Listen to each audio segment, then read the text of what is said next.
L'Ouganda est un grand producteur de café. Formidable. Mais ce café vient notamment de la région de Beni, de la région de Kisangani, de la province orientale. Ça part vers l'Ouganda où on paye un peu plus cher que les circuits congolais traditionnels. Donc l'Ouganda tire bénéfice. La Belgique, un opérateur belge d'Anvers a ouvert voici 2 mois à Kampala, en Ouganda, la plus grande raffinerie d'or d'Afrique. Formidable. La plus grande raffinerie d'or. D'où vient cet or? Du Sud-Soudan, pays en guerre, de Beni, province orientale, Nord Kivu, du Congo.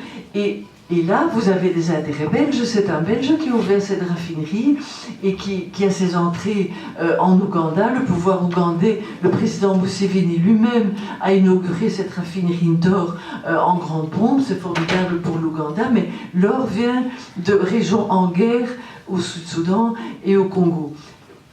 On dit les pays voisins. La Zambie, il y a du cuivre qui part en fraude, qui arrive en Zambie. Le Kenya, c'est à Mombasa qu'embarquent les sacs de minerais de coltan vers la Chine. Ceux qui ne sont pas certifiés, qui réussissent à passer en fraude, ils embarquent à Mombasa, direction la Chine, qui n'est pas très regardante, mais qui veille quand même à ses approvisionnements. Et le Rwanda qui était le premier facteur, si vous voulez, de la guerre à l'Est, il n'y a pas si longtemps qu'il a ouvert à Kigali une bourse des minerais, où on peut acheter, échanger des minerais précieux. Le Rwanda n'en a pas beaucoup, mais les minerais sont disponibles et le Rwanda se fait fort de se les procurer. Voilà, une bourse des minerais à Kigali, et cette bourse des minerais a été financée, sa création, son expertise, par des capitaux américains et notamment des anciens membres de l'équipe Clinton. Donc vous voyez bien que cette mise à sac du Congo, c'est une grosse affaire et c'est pas un seul interlocuteur, il n'y a pas qu'un responsable. Tout le monde, quelque part, tout le monde s'y retrouve.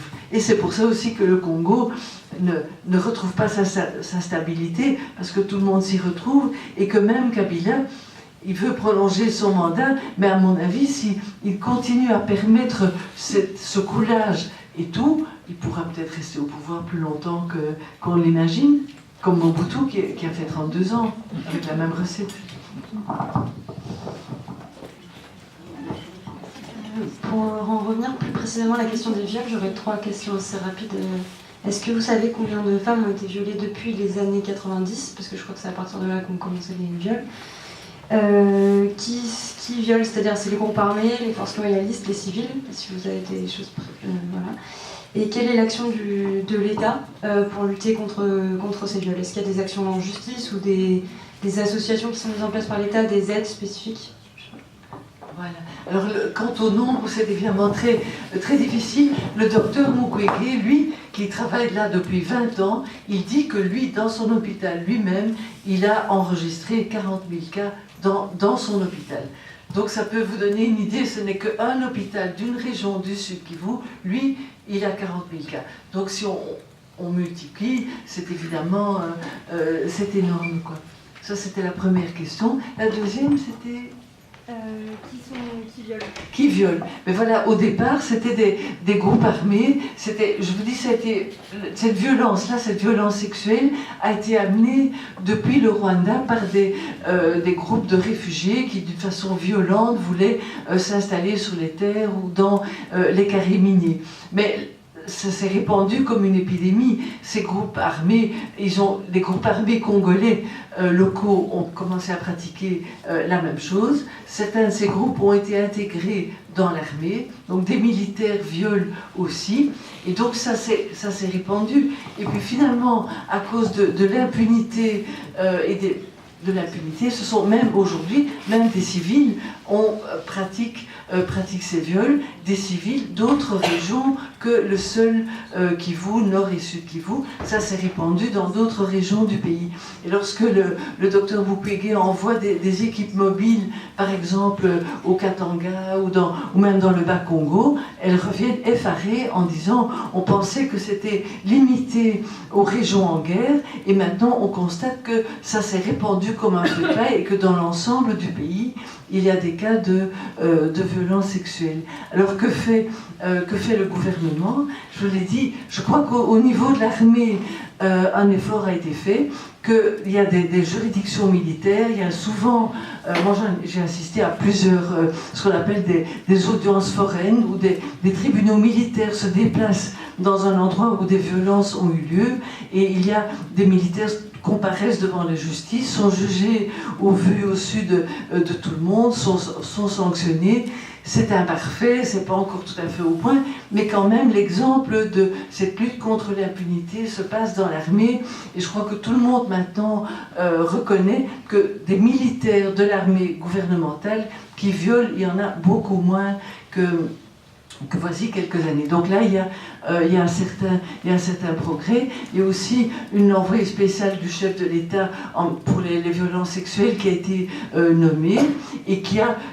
Bon, souvent en Europe, quand j'en parle, on me dit mais non, c'est bidon, c'est pour la galerie. Mais quand même, moi je vois cette femme qui fait le tour du pays, qui va partout, qui exhorte les populations, qui exhorte les militaires, qui essaie de mettre en place des mécanismes d'alerte aussi. Ça se passe, on peut, une espèce de téléphone rouge où on peut prévenir l'autorité. Enfin, elle essaie quand même de faire quelque chose avec le soutien des pouvoirs publics. Donc on ne doit pas balayer d'une façon méprisante les efforts que font les autorités.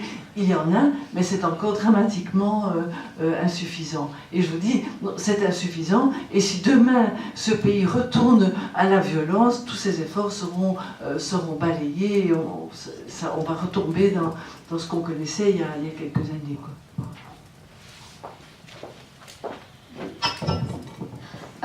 Pour rebondir du coup sur l'idée d'impunité, j'aimerais savoir si vous aviez, si selon vous il y avait des mesures qui pouvaient être prises sur le court et sur le long terme pour lutter efficacement en tout cas contre les violences sexuelles au Congo. À court terme? À court et long terme. Je crois qu'à court terme, c'est la justice, ce sont les sanctions, il faut que ce soit des sanctions, j'allais dire, spectaculaires. Et c'est pour ça que les audiences foraines des militaires sont intéressantes, parce qu'elles se déroulent en public. Les militaires comparaissent, ils reconnaissent leurs crimes, la population les accuse, ils reconnaissent leurs crimes. Il y a quand même un processus qui se déroule. Après, ils sont condamnés, ils doivent purger leur peine. Et donc, il y a une vertu d'exemple qui se passe. C'est encore très, très, très insuffisant, mais quand même, ça peut se passer. Et à plus long terme, c'est l'éducation. C'est vraiment c'est l'éducation à la base, c'est l'éducation dans les villages.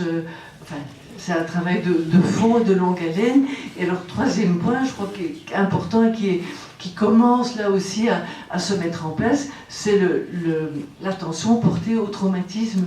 Je dis, pendant 20 ans, dans ce pays, on a essayé de désarmer, on a essayé de guérir physiquement, on a essayé de donner du travail aux démobilisés, et sur le plan économique, tout ça c'est très bien.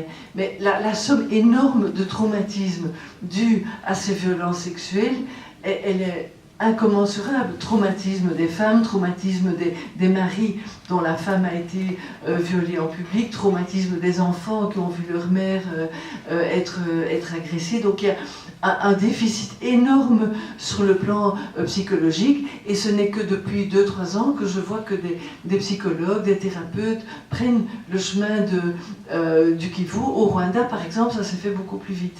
Après le génocide au Rwanda, 4 ou 5 ans après, moi j'ai vu des équipes de thérapeutes, en tout cas depuis la Belgique, qui allaient au Rwanda et qui faisaient ce qu'ils appelaient la santé communautaire, des soins de santé psychologiques, thérapeutiques, communautaires, où les communautés parlaient au Rwanda, parlaient de ce qui leur était arrivé, essaient de nommer les causes de la violence, les moyens de s'en sortir. Enfin, au Rwanda, ce processus s'est mis en place très vite, après 4 ou 5 ans. Au Congo, maintenant, c'est balbutiant, on commence, mais il y a un énorme retard.